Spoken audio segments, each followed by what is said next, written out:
My name is Aurelio Manuel Montemayor, and I'm a senior education specialist at IDRA, the Intercultural Development Research Association.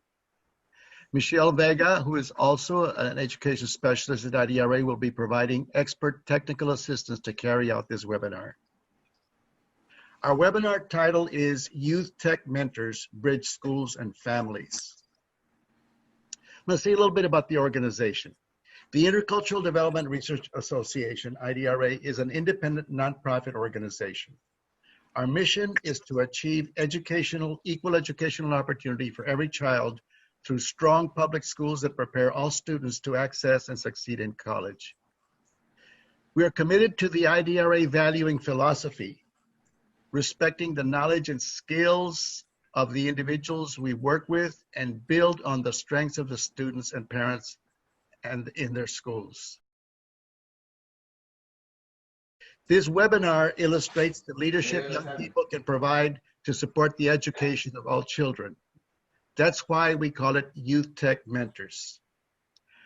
I'm going to now make the rounds with the youth panelists, and I'm going to start with Marina Chavez. Hi, my name is Marina Chavez, and I am in 7th grade, and I'm going to Jefferson Middle School. And with you is your grandmother. Would she introduce herself, please? My name is Mercedes Bristol, and I'm the grandparent of Marina Chavez. And who was the child that Marina helped? Paul Chavez and Veronica Chavez. And they are how old? They're one's 9 and one's 10. Thank you very much. Thank you. I'm here, Aurelio. My name is Thomas Ray Garcia. I'm the founder and executive director of the College Scholarship Leadership Access Program, CSLAP, that provided some internet assistance this past summer. Okay, would you introduce your colleague Isaac Bailon, please? He's not with us, so you'll do the introduction. Yes, Isaac Bailon is a fellow CSLAP board member. He spearheaded our initiative this summer to connect with organizations like Arise Adelante, and he was one of our youth tech mentors. And Isaac couldn't be with us because of the storm. He lives in Austin, and some of his family came to stay with him because the storm is hitting Galveston. They were living in Galveston. But Thomas will tell us more about it later. And would you introduce Adolfo Garcia? Yes, Adolfo Garcia is our mentor for Vanguard Academy for this past academic year. And this past summer, he served as our primary youth tech mentor. He is a student at UTRGV graduating with a chemistry degree in 2022. Thank you. My name is Liliana Reyes, and I'm part of Arise Tower. And where do you live? I live in Alamo, and I go to Dano High School. Thank you. My name is Ashley Vasquez. I'm a student at South Texas College, and I'm majoring in biology. I'm also a volunteer at our anatomy class, and I'm located in Fort Texas. Thank you. Carmen Muniz, are you with us? Yes. My name is Carmen. I'm 17 years old. I'm a senior at Edinburgh High School, and I'm a volunteer at Arise Muniz. Thank you. Monica Cruz, are you with us? I'm Monica Cruz. I'm a freshman at Texas State, and I'm currently in San Marcos. I went to Marshall High School in San Antonio from Northside ISD. Thank you, Monica. Is Vanessa Medrano with us? Were you able to connect? She is in Houston, and they're very concerned about the hurricane that's hitting close by. So she didn't know if she was going to be able to connect, because a lot of the family that was living much closer to the coast moved into her house this afternoon. We hope for the best for Houston, because it gets hit hard all the time. Okay, so let's go back and let's hear from Marina. What was the kind of service that you gave at home to your siblings? I helped Paul and Veronica with schoolwork and with their homework and with math problems. What programs were they using? What was the application or the platform? They were using Google Classroom. And what was challenging for them in using Google Classroom? Sometimes they didn't know how to like turn in an assignment, and they didn't know how to like get on their assignment. And you were able to help them with that? Yes. And I know you're going to have to leave because you have a mariachi class that goes on at the same time. Is there anything else you want to say about how schools should help right now that they're only using computers and distance learning? What ideas would you give to schools? So I have Paul here with his little blanket, and I have Veronica. And so Paul's 9 years old and Veronica's 10. And it was very challenging because they didn't know where to go find the assignments, or the issue with Paul is that he's so hyper that sometimes he would not turn in the assignments. He would do half the assignment. So Marina was very instrumental to me because she actually got onto his email and was able to go into the email and look to see what the teacher had sent him and then keep him accountable. So that was a real big help because he does have ADHD, so he's all over the place. So she helped me keep him focused, keep his assignments turned in. And then with Veronica, she had a challenge on also turning in her assignments and not knowing where to find them. At the beginning, Google was new, Google Docs and all of this. They also had some Zoom meetings. And so it was very new to them. And so she seems to whisk through everything, and she actually helped me help them.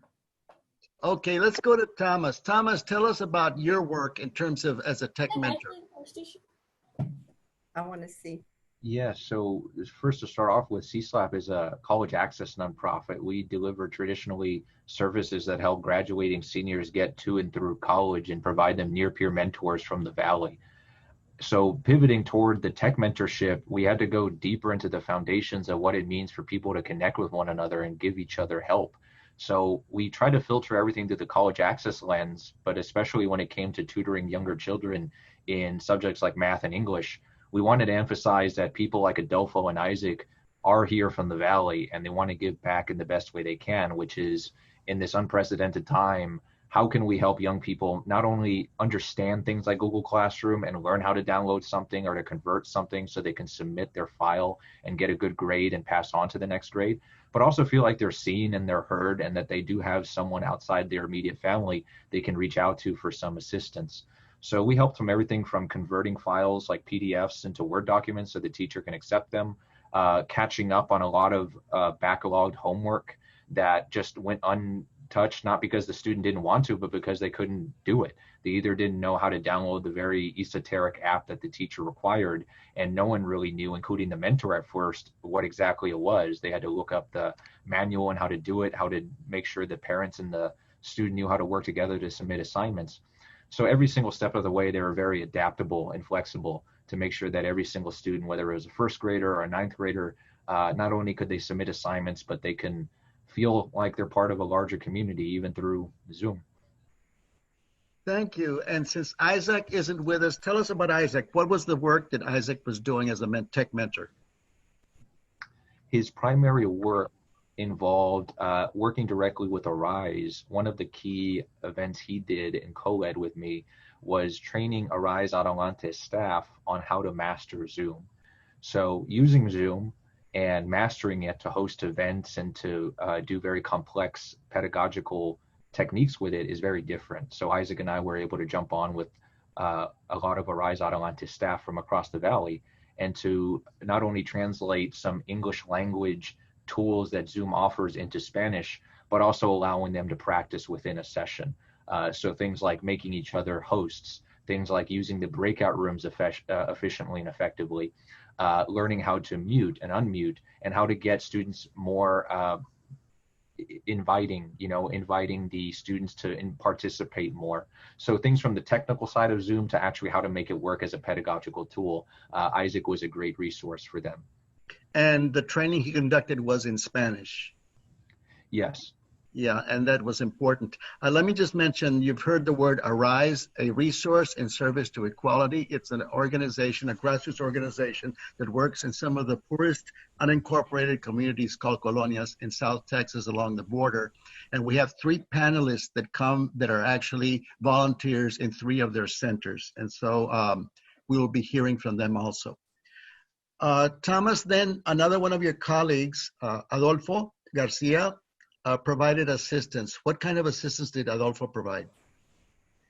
Adolfo was the mentor working directly with families, both that would reach out to CSLAP independently and that Arise Adelante had identified in the community and put them in touch with us. Adolfo was the one on call many hours a week to work with children as young as first graders to high schoolers, and he really pulled through. He's a techie himself.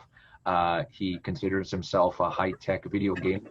So he knows a lot about software. He knows a lot about how to make the internet an inviting place. And he even went above and beyond just teaching how apps work. He was also able to tutor younger children in subjects like math and science and to catch them up with the backlogged homework. So he provided not only technical expertise, but also that near-peer mentorship that makes CSLAP what it is. Thomas and his 2 colleagues, Isaac and Adolfo, are members of the group that is actually giving back to the Valley. They all went to school in South Texas in the Valley, and they are now providing services and helping out even as they're still going through their college track.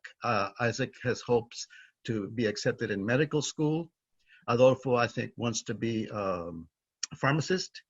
And Thomas was recently passed his orals for his PhD at the very prestigious college in Los Angeles, University of California in Los Angeles, UCLA. So we thank them for their service. And of course, Thomas will be with us throughout the whole presentation. And so let's see, let's go to Liliana, are you with us? Yes, I'm here. Tell us your story. What did you do? Okay, yes, I help my nieces and nephews with Google Classroom and Zoom. I help them by doing PDFs, uploading them, sending them, doing slides or PowerPoints because they didn't know how to do them. And it was like pretty hard because like they couldn't like stay still. Like I had to tell them, no, come.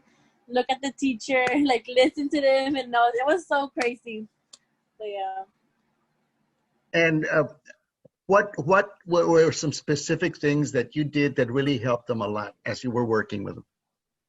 Oh, well, just like training assignments and doing the PDF, like because you know you have when you're training the assignments, you have to do a PDF and like do like Word and then uploading them. That was hard because like they had a lot of like, both of them had a lot of assignments and like it was really hard just with that. And the families, the adults have trouble helping the children with these assignments, right? Yes, because first my parents, well, they don't know Spanish, like they don't know English, I'm sorry, and they had like they couldn't understand the teacher also, so it was hard. So your assistance was very important. Thank you. Yes. We'll go back to you. Ashley, are you with us? Yes, I'm here. Tell us your story. Well, during this time of distance learning, I helped my siblings by doing their assignments, like teaching them. Like I helped my brother Edward with his during the spring semester.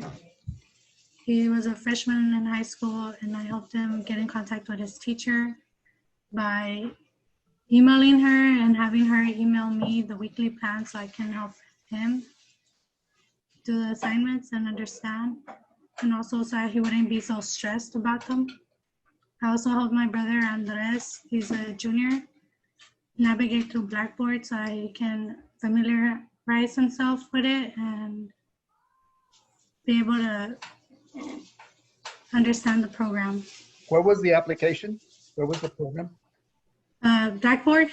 Oh, Blackboard, okay. What were some of the things that your siblings found challenging in doing the online work? One of them was that we had like only like 2 computers at the time, So we had to like take turns in using them or use our devices. And how many school-age students were there in the house at the same time? There was from the ages of 15 to 19, including myself. Okay. Thank you. We'll get back to you. Carmen Muniz, are you with us? Yes. How did you help? Well, since I don't have younger siblings, my mom has a friend she's raising two of her grandkids on her own, and she's 65 years old, so she doesn't really know how to work technology. And both of the little kids are in second grade, and this year one of them got a computer for school, and like neither of them knew how to work it, so they came to me for help. And I explained to her like how she can log in to Google Classroom and Google Meets and Skyward. And since last year he didn't have a computer, he had to work like with the packets, and since they were like black and white, he would get distracted really easily and he wouldn't really do them. And I feel like with the computer he'll work a lot better, and like he'll actually try this year. That's good. Okay, I'm gonna open it up. Thomas, what's your counsel to schools in this COVID period, and that everything is distance learning and a lot of it is going to continue for quite a while? What are some counsels that you give to schools to help these children do better in terms of in distance learning? There are three parts to it. First is making sure the foundations are there. Initially in March, there was a race to get everybody a Chromebook, but not realizing to a large extent that internet was the main issue. Realizing that internet in parking lots and free internet in parks can work to an extent, but only if students are actually in a safe pedagogical mode, which, parking in McAllen Park is not really a great pedagogical space. So now there's local school district response like Donna ISD building Wi-Fi towers in neighborhoods across the city, not just for the school district. So no matter where you live in the city, you can have access to internet. So that's the basic. The second part is adapting pedagogy to the reality of Zoom and other online platforms that we've been hearing. I think simple is the way to go. As a former teacher, I'm tempted to go the innovative route and the creative route, which often means let me get an esoteric app out of the air and then introduce it to my students. But as you've heard, sometimes that just isn't the route, because not only do young people like Adolfo and Isaac struggle with it, but of course parents and people from different language backgrounds won't understand it either, and it'll be counterproductive. So using something as simple as Zoom, but using it productively, which goes to the third part, which is the inherent disconnect between people on an internet platform like Zoom. We're not in the same room. The pedagogy must adapt to that. How can you make the most out of Zoom without having to fall into the pitfalls of trying to maintain a sense of normalcy when things obviously aren't normal? One example is often what used to be a lecture or a presentation is now a hands-on activity, because if I'm an educator and I can log into Zoom and share my screen and have my students follow along with me and then log into the same URL and click along with me, it's no longer just a sage on the stage, but it's more so a guide on the side. That has been very effective for college access. When I'm telling students to go to a certain website, we can be on it together. It's the equivalent of us like literally sitting in the same seat and then on the same laptop, except much more conducive that we're on different screens at the same exact time. And of course, teaching students how to more effectively use software like Google Docs, Google Excel, so they can be on the same document at the same time, and being able to update their ways of learning. I think Zoom is great for visual learners, audio learners to an extent, depending how information is conveyed. You also want to make sure sections like the breakout rooms can be used effectively. You're not just sending students to work together by themselves in a corner of Zoom, but there's a way to facilitate learning effectively. One way is empowering students to become leaders in their own Zoom rooms, encouraging one student to be the timer, another student to be the one checking in to make sure everybody's muted, for example. If you empower students to have a sense of identity when they log into this Zoom room, which is on the surface alienating, but it has the potential to bring people together, including people who are across the country. One last thing I'll say is the whole idea of near-peer mentorship, and something I think schools and teachers can take advantage of, is you can get people into your Zoom room, which is your classroom, that you couldn't have otherwise done so easily. So through College Access, we're connecting people who have come from the Valley to Microsoft, letting them come into our Zoom room and talk to students about what it means to go to Microsoft, from Brownsville ISD to Microsoft, a FAR resident who now works for Boeing. Before, that would just be logistically impossible. Now they can just literally hop onto the same Zoom link and educate and be a mentor to our fellow students. So if educators take these positives in mind, I think they can reorient their pedagogy while also understanding the inherent limitations that technology and software can offer, but taking advantage of what it does offer that's new. Wow, that's good, Thomas. You have a lot of good ideas. I just got a note that we have some other students that want to present. Samantha, would you open your mic and speak to us?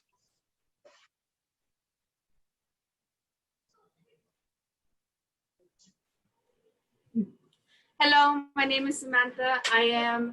I'm 17 years old. I go to Edinburgh High School, and I'm a part of Carmen Muniz.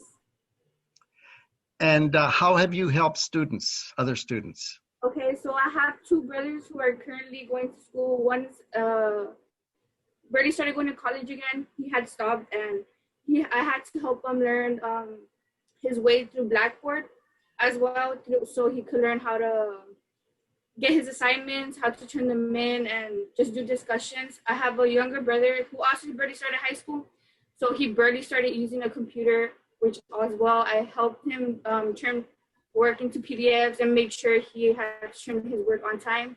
And I have my little niece too. She barely started school this year, and her parents didn't know much about like the internet. So me and my brother helped her too. Thank you very much. Where do you go to school? Edinburgh High School. Edinburgh High School. Okay. Lupita Perez sent me a note that there's another youth from Muniz. Who else will be sharing from Muniz? It was her, Aurelio. Oh, that's her. Okay. Thank you. Lupita, since you're on, tell us what you've observed in terms of how the young people are helping. There's the way that I've been seeing that parents don't understand English or don't know how to navigate through the apps. So that's when our youth come in, and that's where they're helping their parents, showing them step by step, or like they're on the side and showing them the way that they're doing it, explaining it in Spanish, since it's hard for them because they don't know any English. Lupita is the youth coordinator for 3 centers at Arise, actually. Arise has 3 centers. One is called South Tower. It's the southern part of Alamo and Dana, Texas. There's another one called Las Milpas, which is in South Far. And there's another one called Muniz, which is north of the expressway. And part of those students go to the Dana Independent School District, and the other students go to the Edinburgh Consolidated School District. So Arise has a long history of having youth volunteers every summer. Hundreds of youth from their neighborhoods help the little ones in a summer program that wasn't held this year because of COVID. In other words, but what is happening is that they are helping in this way as tech mentors. Okay, does anybody else want to say anything about how schools could improve how they support children as they do this online learning? Anybody else want to throw anything else in from our panelists? Ashley, did you? No, go ahead. I didn't mention digital literacy, which I think is implicit in what we're talking about, but the fact that if you try to remember your first introduction to the internet and what life was like before and what life was like after, and the fact that many people are going through that, whether you're young or old right now. So we have a chance to reorient the internet away from what might be preconception that it's YouTube, it's Facebook, it's social media, it's entertainment, towards something that's more empowering. You can go to websites and get life-saving and life-changing information, and it doesn't have to be boring, it doesn't have to be painful. It can be life-changing and fun. So I think this is an opportunity for many educators to take advantage of already existing software. There's no need to be overly experimental, But to keep in mind, when you introduce something like Zoom, how are you orienting the atmosphere in it to really make students love coming to class, or a educational website you might be taking advantage of, so it's not a burden for students, but rather an opportunity that they and their parents can take advantage of after all of this is over. Good. Liliana or Carmen, do you want to add anything, any counsel for the schools, to the teachers?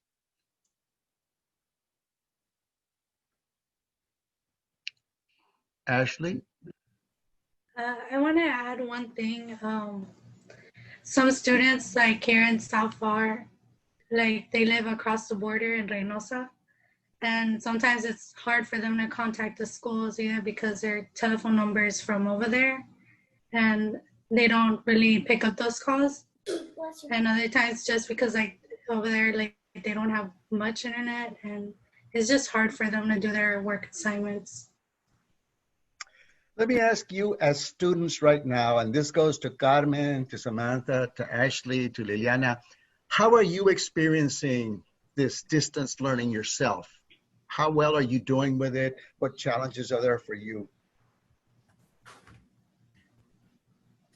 I feel a little bit overwhelmed because at times, like not even the school knows what we're doing yet. Like even right now, like when we have to do FaceTime calls, some students don't have we only have college classes, but we don't have no high school, so it's hard for us to like when we have to do attendance, they still don't know how we're gonna do attendance for school yet, but we need to have they need to count as present when we're there. Also, when like the teachers don't know when we're gonna meet, so let's say like I'll be doing homework for another class and they'll just call me out of nowhere, like, oh, we're meeting right now at 2. Okay. Liliana, you were going to say something?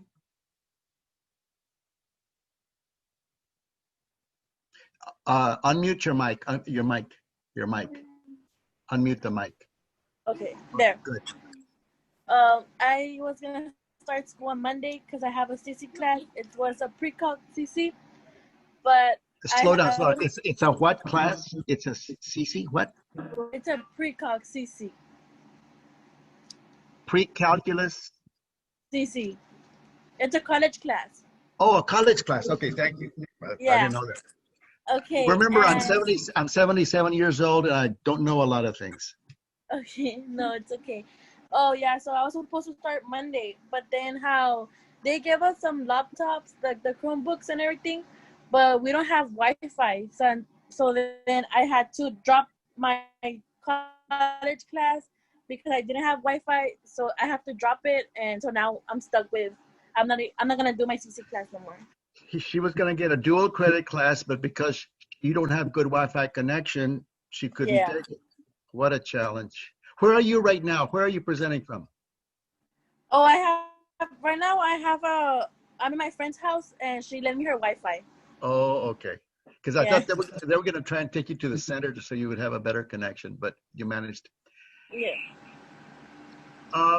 Anybody else, any advice for schools as how they should handle this better from our panelists? For me personally, like my sister was used to like Google Classroom and stuff, and when online learning came along, they essentially switched over to Canvas, and it was a really big jump to what she was used to. So I was able to help her like identify like certain differences within like the program. She is, I want to say 16. So like with Google Classroom and like Canvas, it's obviously a very different I guess format. Yeah, it's a different format. And so with like Canvas, you have like all these different tabs on there, and she was really confused as to where like her assignments would be, and they would be in like dashboard, which is basically like a calendar and has everything set out for her to do, and you essentially do like check marks on there, and it shows you that you've completed it like once you're done. Well, I know for me personally, like I've always been, I don't want to say like good at technology, but I've been like pretty like understanding with it and kind of get the motion with it. So I think a way that we could help would probably be to be more understanding of those that don't necessarily have the experience that we do, because I feel like with our generation, it's easier to catch up on technology than it would for someone who still kind of struggles with that. And so I guess using our phone a lot more for things and stuff like that was able to essentially help out with stuff and being used to technology.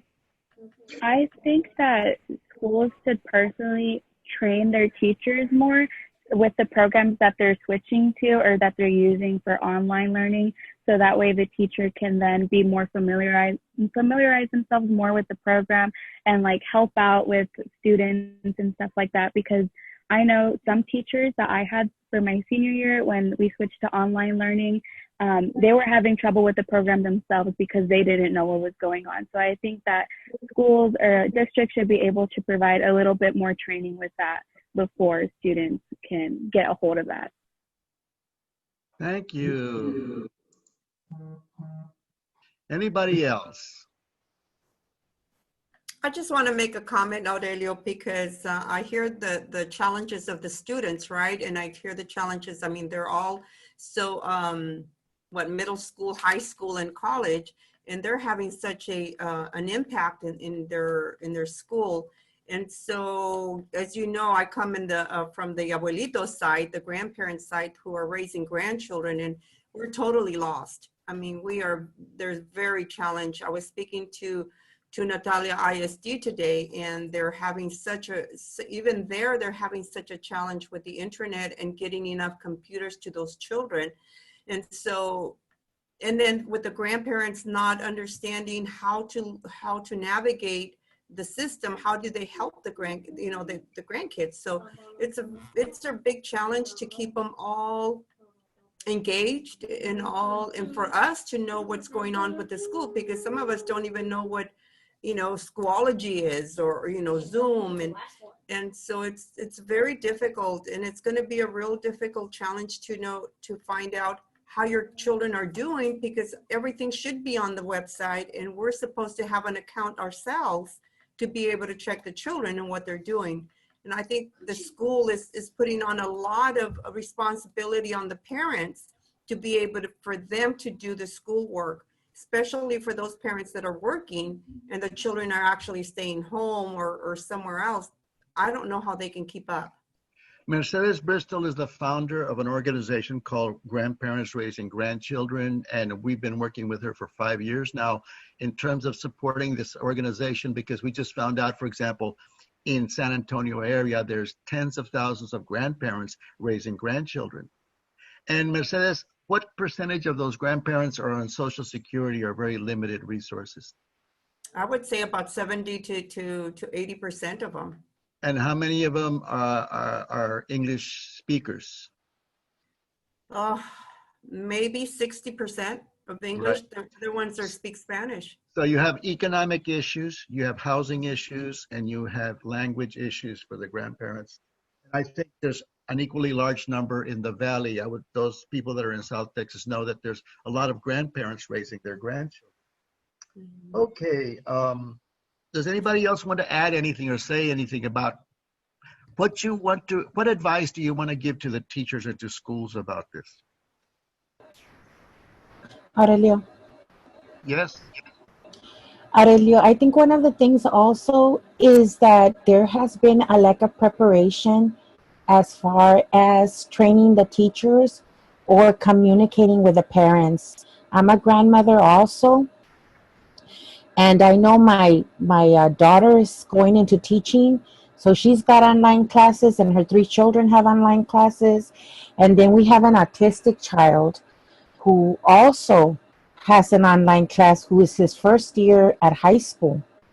And we really had to go, after a lot of, okay, so what are his classes? When is he starting? And then, of course, he needs a lot of staying focused. And so even though, I was in the teaching profession, I can guide him, but the thing about it is, what about those parents and grandparents that haven't been or don't have that experience? And you're having a language problem now, and you're also having a problem with strategies, and you're also having a problem with developmental level of learning. So those are all factors that I think need to be addressed. And there needs to be some kind of training in their language, even on Zoom. You know, one of the, I love the way one of the students said, you know, that there was a language problem and that they help. But I guess also they can facilitate the learning through Zoom or through another area so that parents can get some of that training also in one day that it's feasible for everybody. No surveys have been taken either as to what are some times that, you know, parents are available to do that. And I think that communication is lacking. Right, so that there's a challenge in terms of communication between school and parents. Yes. And the schools were all caught off guard. A large number of teachers had never taught using Exactly. And that was last year. But then this year, they had that kind of time to prepare. And I know they did some professional development, but again, they left a lot of the parents out. And I think that's been the case even in a year where there's no pandemic. Okay, the community needs to become involved. And yes, I understand there's a lot of you know, variables as to getting parents involved or getting them in because of the work that they do or because of the schedule that they have. But now with all the computer technology and everything, there has to be a way to reach out to them and be able to get them on board also. Right. One of the things we're doing, IDRA is going to be working with families. In fact, I was talking Virginia Santana, who's with us, and I'm going to ask her to speak to this, how we can get parents, at least the ones that can connect to Zoom like their children are, just to talk about where they are. Virginia, can you hear me? Open your microphone.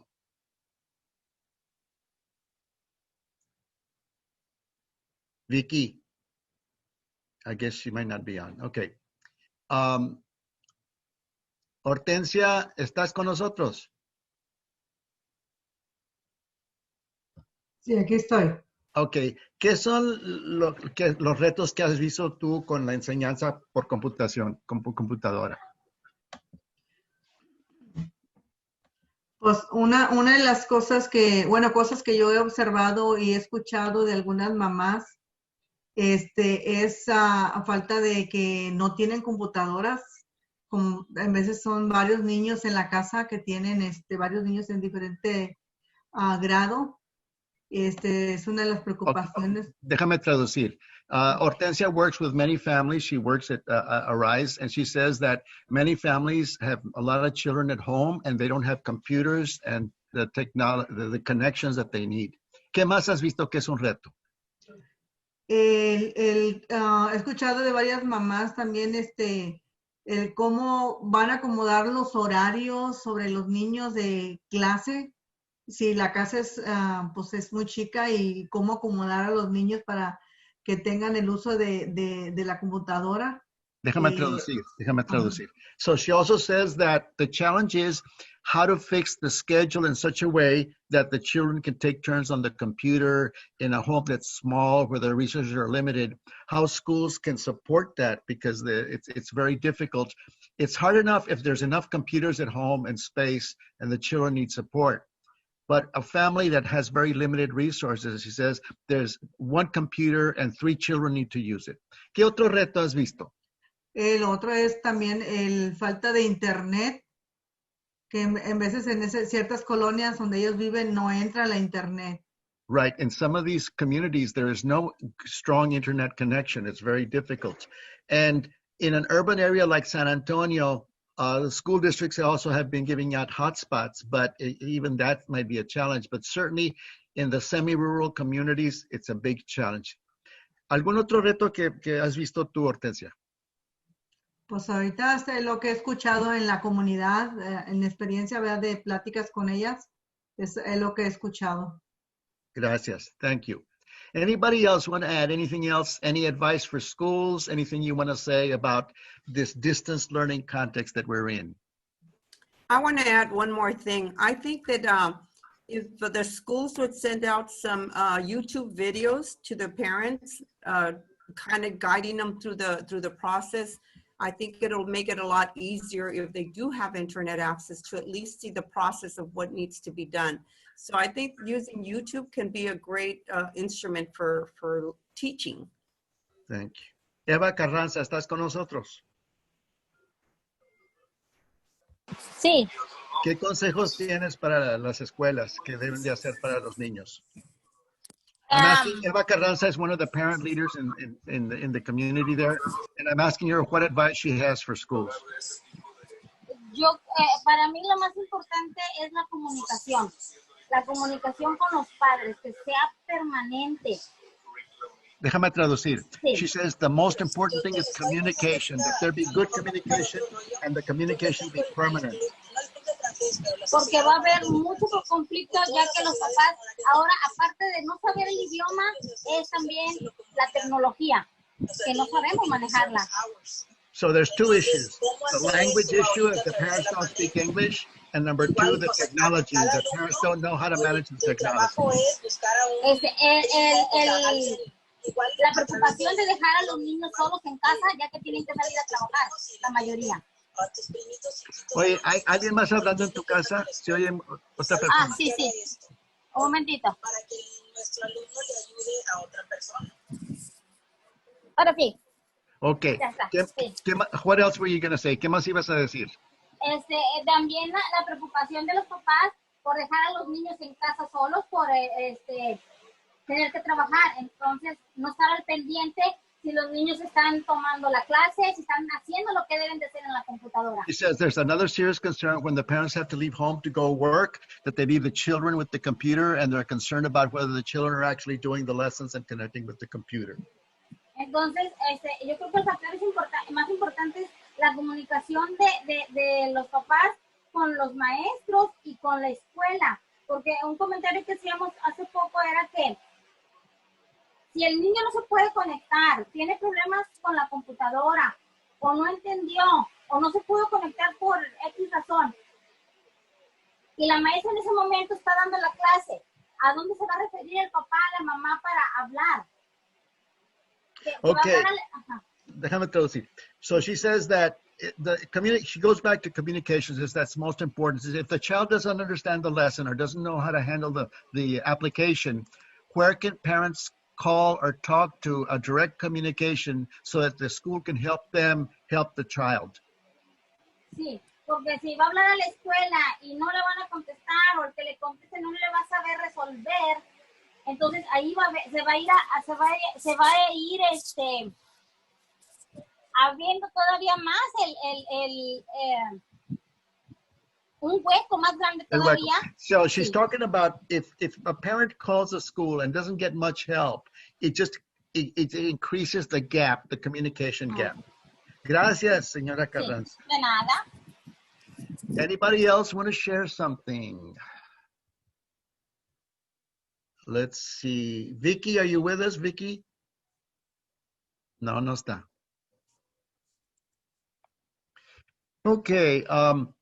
Thomas, I want you to talk a little bit more about what Adolfo was doing, because he was working with one family, with several families.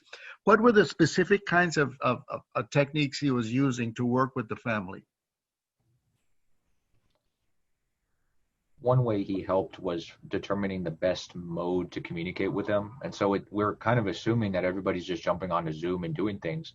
First, you have to learn how to use Zoom. So first he would be on the phone and guiding them through how to download Zoom or to download Google Meetups or different types of ways of connecting with each other through screen. First, he would have to teach them step by step how to share your screen, how to look at the website effectively. And in some cases, he would guide the lesson by sharing his own screen and using apps everybody knew. So everybody knew how to open up a Microsoft Word document. So if they didn't know Google Docs, that was fine. He would do Microsoft Word, and he would do the lesson on his end. So first he would assess the whole framework, like what needed to be learned. And I think teachers can learn from that, which is you got to identify the gaps before you can learn how to fill them.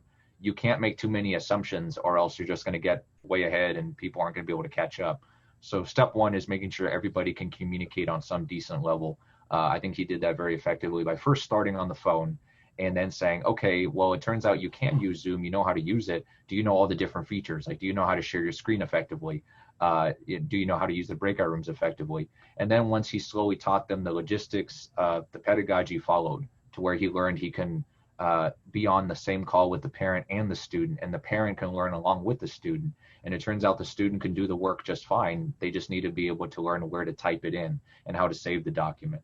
So when it came to actually tutoring the younger ones, it was very easy for them to follow along once the framework was set up. Yeah, one of the things that we've all realized, certainly Arise that works in the community here in San Antonio and Houston, is that this is the one instrument that's most common. Not everybody has a cell phone, but this is the most common. There are many more cell phones in homes than computers and laptops and tablets. And so one of the things that we're starting to discover is to have communication, at least by texting families, talking to families directly.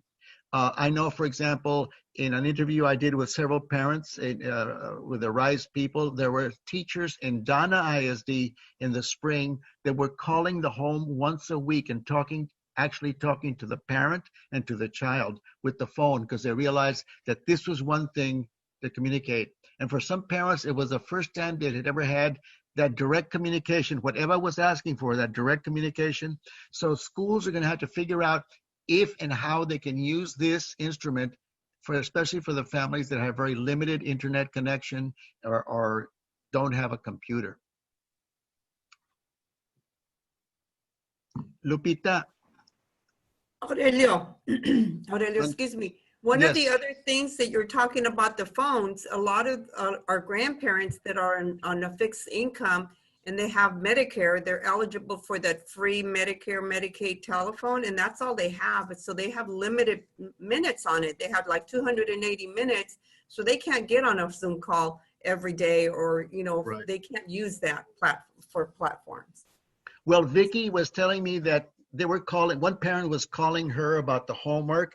And so she told the parent, take a picture with your phone and send it to me by phone, by text. And the lady said, I've got a flip phone. I can't take a picture. It's just a simple little flip phone, which is the challenge. I was going to ask you, Lupita, what have you seen in terms of some of these challenges? That right now, like Arise is working with the community. Well, we can't have the personal contact. So what we're doing is we're doing meetings by Zoom. Some of the families are having problems to log in or learn how to navigate the system. So right now that's one of the hardest things for our community. So like right now the technology has to be being used more often. But that's one of the problems that we've been seeing, that the community are having a little bit of problem on how to log in or how to do step-by-step, because some of the community prefer someone to teach them, you know, how, like the students, they prefer to go to school to have that teacher in front of them, you know, teaching them the lesson. And it's the same as with the parents. The parents need a person right next to them to teach them and show them how to use the phone or the Zoom meeting. But right now, since we can have that contact, we have to do it by phone, and it's a little bit harder by telling them, oh, you know, move to the right or press here or press there. And that's one of the challenges right now. Thank you. Is Jocelyn still on with us? Jocelyn Resendes, are you with us?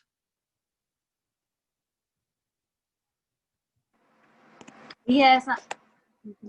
Yes, I'm still here. Okay, what do you want to say about the topic? Well, that it is, well, mostly everybody said it already. It's about the signal mostly, because mostly of our communities are in the rural area, so there's poor signal everywhere. So that's mostly one of the things the parents talk about all the time, that they don't have good signal to log into the Google Classroom and all that. So that's where they've been having problems. That's what they're having problems with, the internet. The internet, yes. In San Antonio, I know some districts gave every family a tablet or a laptop and a hot box, but then some families weren't able to pick them up, so not all the families actually got them. That's been a challenge. That's been a challenge. I want to hear from those of you that are right now in high school or college classes. Which programs are working best for you as you're a student, and which are the ones that teachers or professors are using that are most challenging for you? You know, Aurelio, I can start by briefly mentioning that I had taught a course back in the spring. I had an opportunity to teach a college course to UCLA undergrads.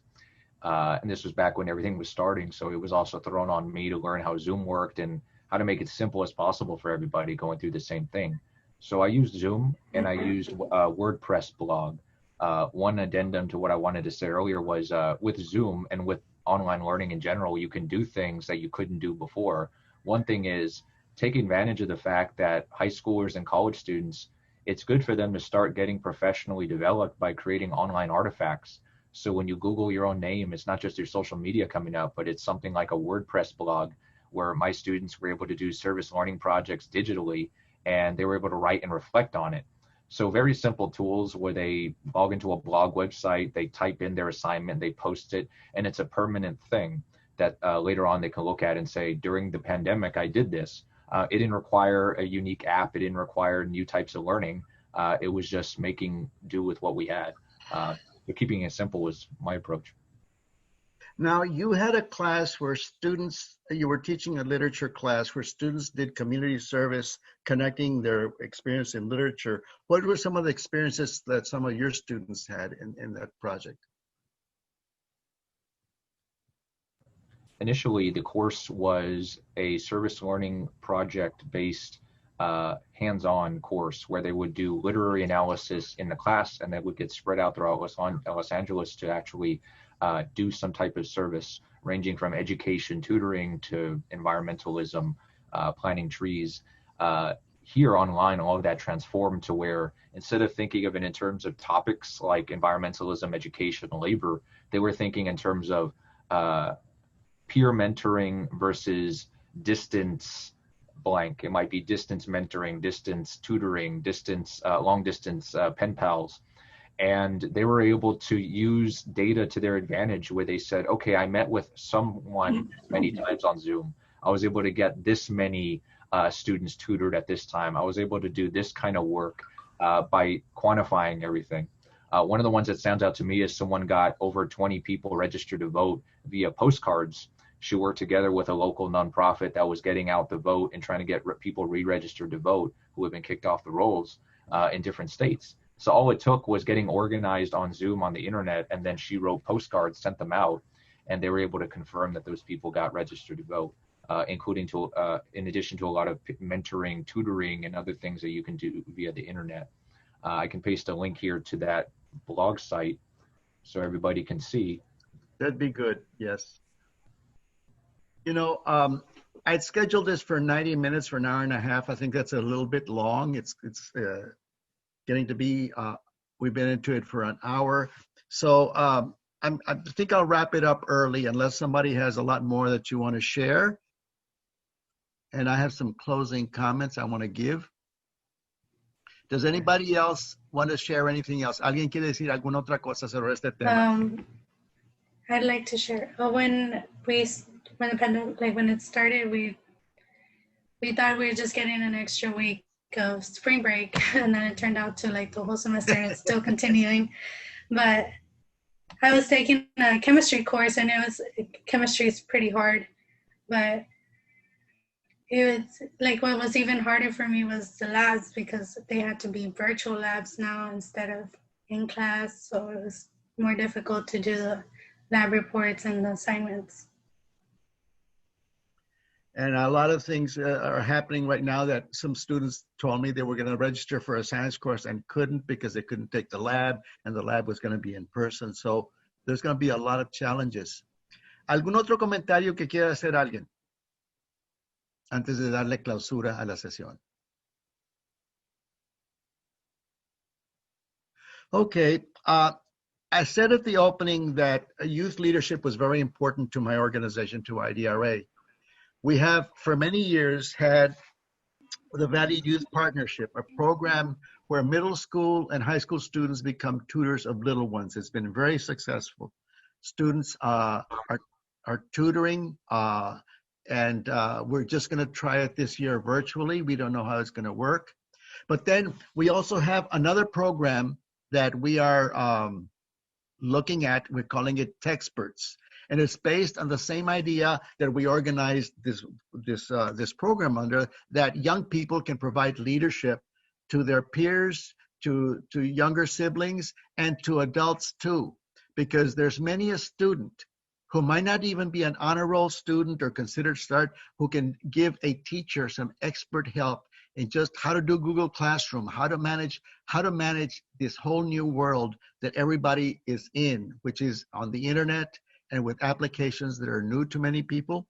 And so the Techsperts, what they do, they help do an inventory in management of the technical inventory.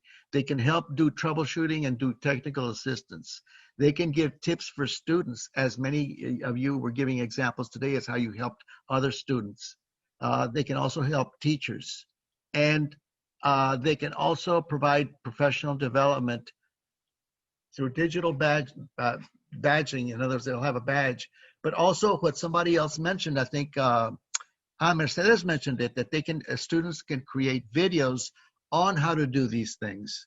Because, you know, YouTube is very popular and there's a lot of videos there, and students are used to making their own videos now easily. So I want to thank you all for participating.